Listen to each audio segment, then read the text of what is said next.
Hello, eighth grade, and welcome to our lesson on Tuesdays, which is Wildcat Wellness. This unit focuses a lot on what stress is, what anxiety is, how to recognize it, what to do about it, and who we can go to, if stress is getting out of control. So, this particular unit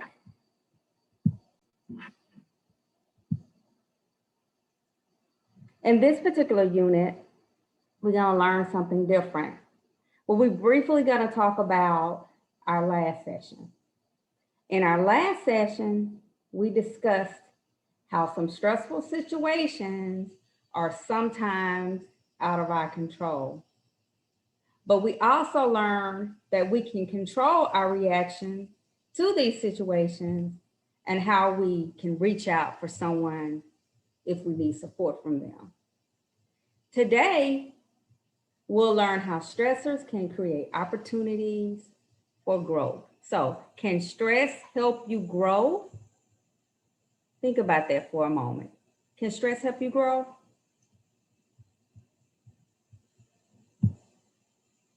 Let's look at the first warm-up question. What are some unhelpful thoughts you may be having? So let's look at the two examples of some different thoughts that we may experience. So research shows that our brains are hardwired to focus on negatives. This has helped humans survive threats such as being eaten by tigers, but it doesn't help us write any papers. Stress isn't always a bad thing though. What are some positive things that could come from feeling stressed about writing a paper? So let's look at these unhelpful thoughts. So imagine you have a 5-page paper due tomorrow that you haven't started and you feeling super stressed. So some unhelpful thoughts you may be having is, I'm never going to get this done. Why did I put this off to the last minute? I hate writing papers. So these are some unhelpful thoughts that we have all experienced. I'm sure we have. So what are some possible positives? So you may see it as a challenge.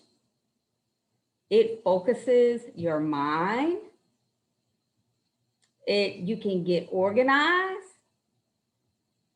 It pushes you to start writing. So these are some possible positives that you'll look at this paper as a challenge, and it'll help you get going to the things that you need to get done. Those are some possible positives. So let's look at these two terms. Which of these reactions do you think fit under distress and which fit under eustress? So distress is a negative, threatening form of stress. And eustress is a positive, challenging form of stress. So eustress may be the excitement that you get from a roller coaster ride, a scary movie, or a fun challenge. It may be the anticipation of a first date, your first day on a job, or it may be something like getting in front of your classmates reciting a poem. Distress is the negative, threatening form of stress. So let's look at what is the two. So let's look at these 5 reactions, and we're going to put them into the 2 types of categories. Okay? Is it distress or eustress?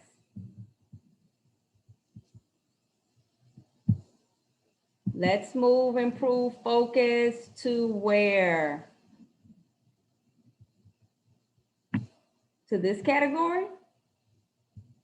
Eustress. Yes, it can improve your focus. Could it be motivating? Eustress.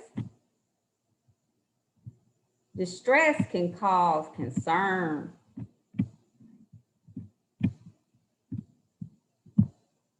I'm having trouble moving it over there. Let's try one more time. Here we go. Feels exciting. May fall under eustress. And what decreases performance? Distress. Let's see if we can fit it under this category. Let's check to see if our answers are right. They are correct. So let's look at our student handout and see if we placed the reactions under the correct column.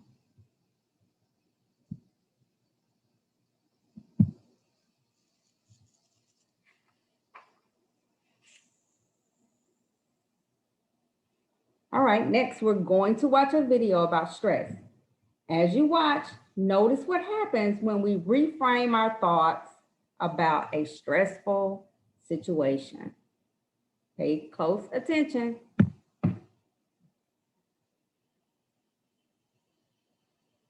What if I told you that after this video, you'll have to get up on stage and deliver a persuasive speech in front of several people? You'd feel nervous, right? Anxious? Maybe even scared? Of course you would. That's perfectly natural.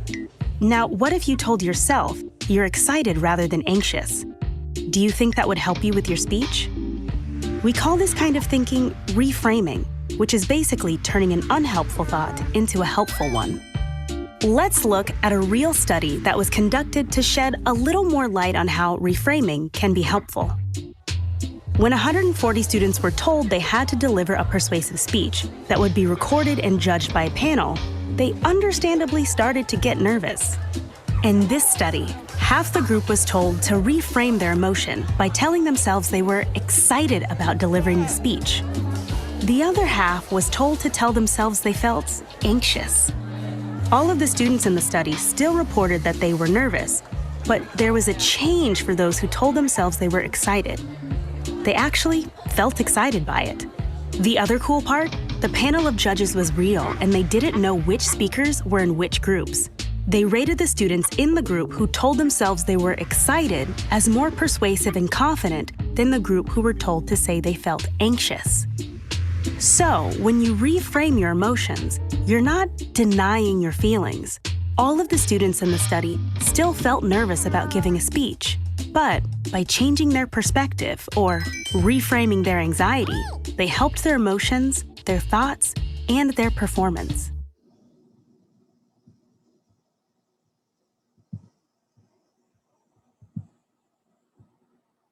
Okay, let's discuss this question as a class.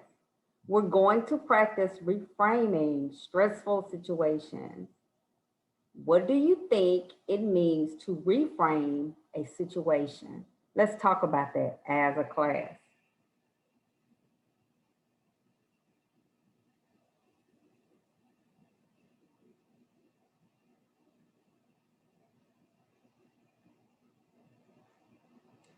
Okay, so when we're talking about reframing, what is reframing? Reframing is when we look at something in a different way. We're changing how we view it.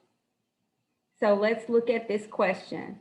How did reframing their thoughts and telling themselves that they are excited about the speech help the participants in the study? So let's talk about that as a class, and I'll give you a couple of minutes.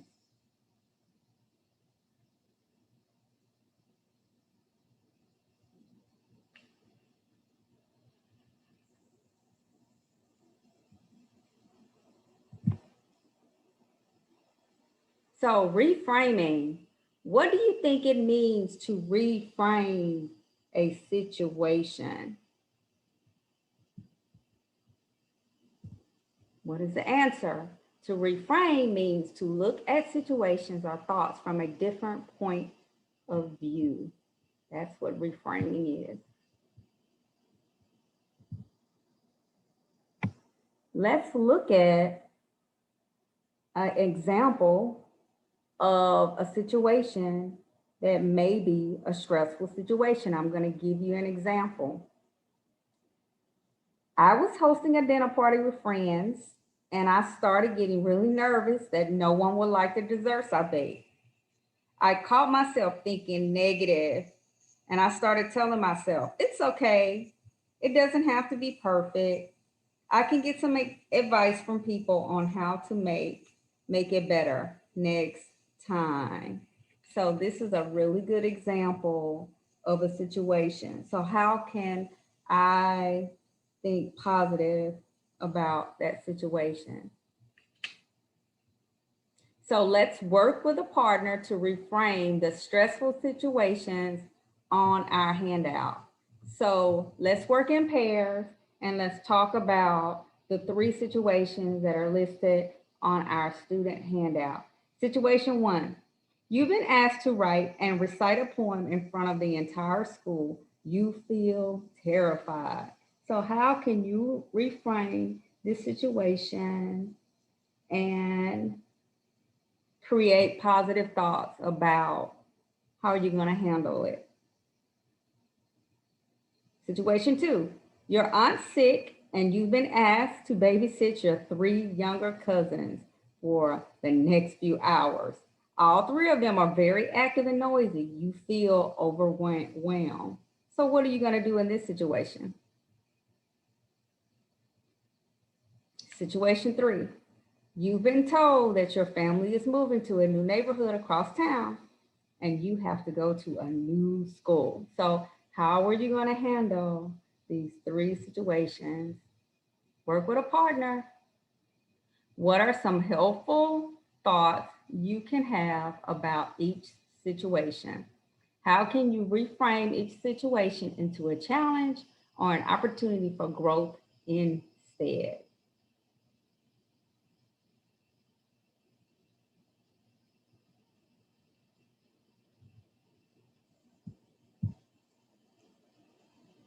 Okay, let's wrap up this entire lesson. And let's talk about a situation in our own life. And we're going to talk about this as a class. Describe a situation in your own life or in a character's life from a movie, a book, or a TV series that you could reframe into a challenge or an opportunity for growth. I'll give you a couple of moments to discuss as a class.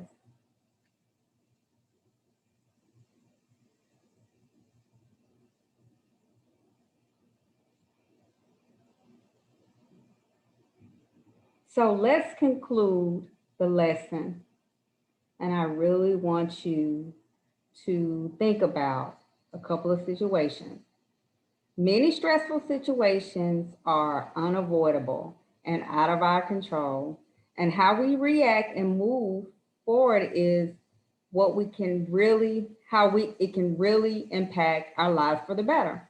When you experience your next stressful situation, which I'm pretty sure you're going to have one, think about how you can reframe your thoughts to focus on how you can grow and how you can learn from it.